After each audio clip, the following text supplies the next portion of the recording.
Bismillahirrahmanirrahim. Assalamualaikum warahmatullahi wabarakatuh. Teman-teman semua, gimana kabarnya? Sehat semua? Para pejuang P3K Guru di Formasi Tahap 2. Kita semua telah menyaksikan bersama di kanal YouTube-nya Kemendikbud bahwa di Formasi Tahap 2 ini guru induk dan non-induk itu bisa saling bersaing, saling berkompetisi. Jadi teman-teman semua harap yang menjadi guru induk itu bisa mempersiapkan diri dan non-induk juga bisa mempersiapkan diri untuk mengisi di formasinya masing-masing. Oke, jika kemarin saya sudah mengupload strategi tentang tahap 2 yang jika guru induknya dikunci dan tidak bisa dimasuki oleh non-induk, jadi sekarang saya akan sharing tentang strategi yang tahap 2 guru induk dan non-induk bisa saling mengisi. Oke, teman-teman semua, jangan di-skip, coba teman-teman dengarkan sampai akhir ya. Oke, di slide berikutnya yaitu mekanisme masih sesuai dengan penerapan RB nomor 28 tahun 2021. Teman-teman bisa lihat lagi pasal demi pasalnya. Hanya saja kemarin di penyesuaian itu penyesuaian ambang batas di tahap 1. Ya, kemudian tahap 2 dan tahap 3 masih menggunakan ambang batas yang kemarin. Tapi mekanisme untuk tahap 2 dan tahap 3 masih sesuai dengan penerapan RB nomor 28 tahun 2021. Oke, ada beberapa yang ingin saya jelaskan. Yang pertama itu non-induk bisa mengisi formasi induk. Oke, jadi kalau misalkan di tahap pertama itu guru induk tidak bisa dimasuki oleh guru non-induk jika formasinya pas dengan guru induk, maka untuk di tahap 2 ini guru induk bisa tergeser oleh guru non-induk. Misalkan di saat SDA itu ada 2 formasi. Kemudian ada guru induknya atau kita kasih X ya. Guru induknya adalah 2 formasi juga. Kemudian pelamarnya ternyata guru Y itu ada 5. Jadi total 7 pelamar di dalam SDA. Jadi SDA ini di tahap 2 yang 2 ini bisa saja tergeser X-nya ini oleh guru Y. Berarti jalan satu-satunya adalah di antara guru X dan guru Y harus memiliki nilai PG tertinggi. Oke, jadi di nilai PG tertinggi ini bisa mengisi 2 formasi yang ada di SDA. Ya, itu nomor 1. Kemudian yang kedua, SD dan SMP masih satu kabupaten kota. Jadi banyak pertanyaan bahwa apakah SD dan SMP di tahap kedua ini bisa lintas daerah. Jadi di tahap 2 ini belum bisa lintas daerah. Oke, tapi bisa lintas kecamatan, masih dalam satu kabupaten kota. Misalkan teman-teman SD-nya ada di SD Kabupaten A misalkan. Kemudian teman-teman ingin melamar di SD Kabupaten yang berbeda, Kabupaten B. Itu di tahap 2 masih belum bisa. Ya, oke, tidak bisa lintas kabupaten kota, tapi bisa lintas kecamatan. Misalkan SDA di Kabupaten A ternyata ada di Kecamatan A. Kemudian tahap 2 teman-teman ingin loncat di kecamatan lain, misalkan masih tetap Kabupaten A, tapi kecamatannya adalah Kecamatan B dalam satu kabupaten kota. Ini SD dan SMP bisa. Oke, selanjutnya di nomor 3 yaitu SMA SMK. Karena SMA SMK ini kan naungannya adalah provinsi. Jadi di provinsi pun untuk SMA dan SMK masih bisa lintas daerah yang ada di satu provinsi. Misalkan teman-teman ada di Provinsi Jawa Barat. Nah, kemudian di Jawa Barat ini ada Kabupaten Cirebon. Nah, kemudian teman-teman nggak mau nih daftar di Kabupaten Cirebon, pengennya di Kabupaten Kuningan misalkan. Nah, ini kan Kuningan dan Cirebon masih satu kabupaten, masih satu provinsi. Provinsi Jawa Barat itu masih bisa. Oke, di tahap kedua.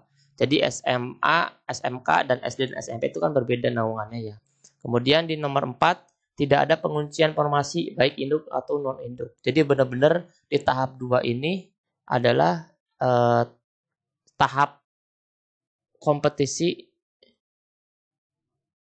antara yang belum lulus tahap 1, kemudian teman-teman PPG yang belum mengajar dan dia mempunyai sertifikat pendidik, kemudian teman-teman yang K2.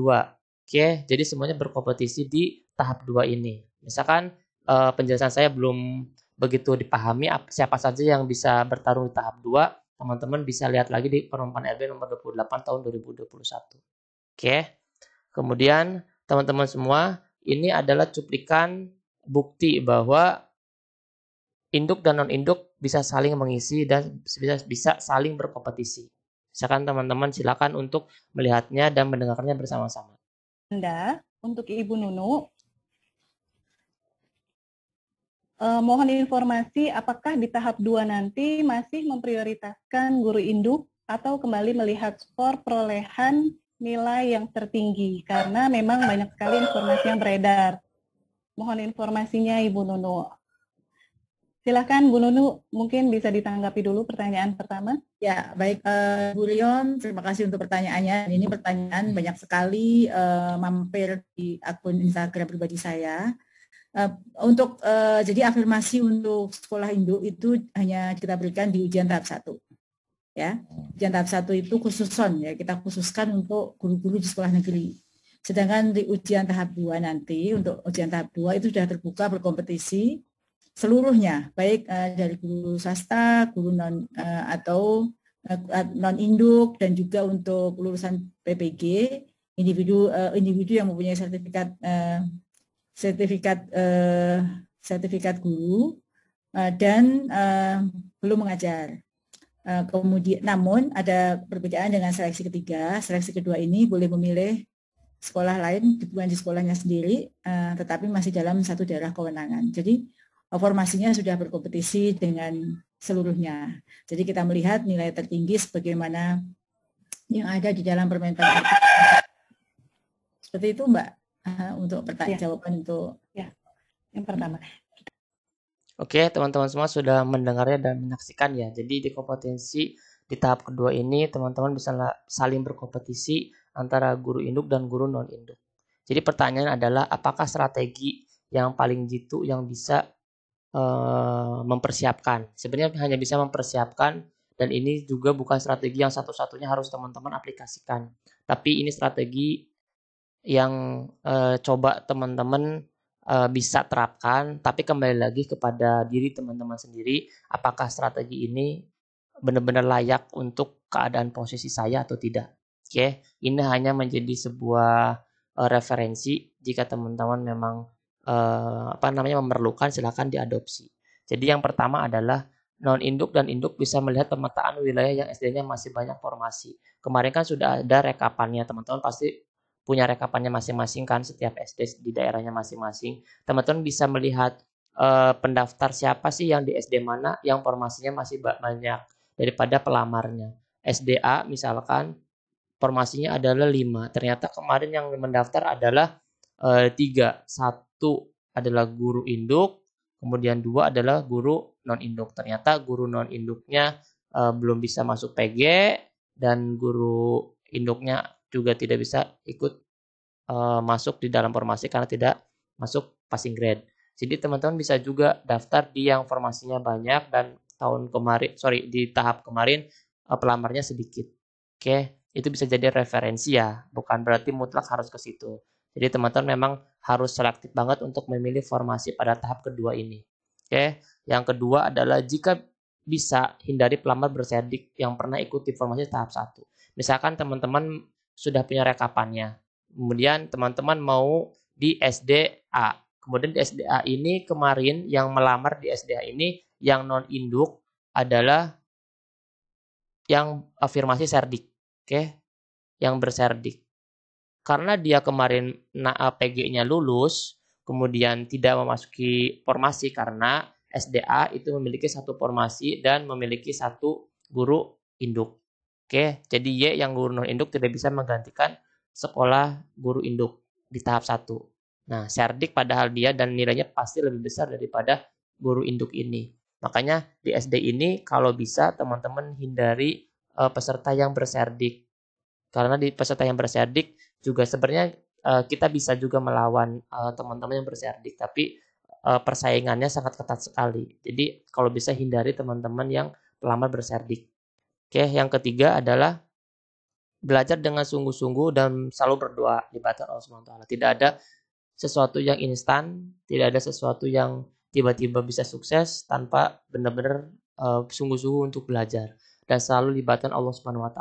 Oke. Kemudian strategi selanjutnya adalah gabunglah bersama komunitas satu frekuensi sehingga memudahkan teman-teman dalam berkomunikasi.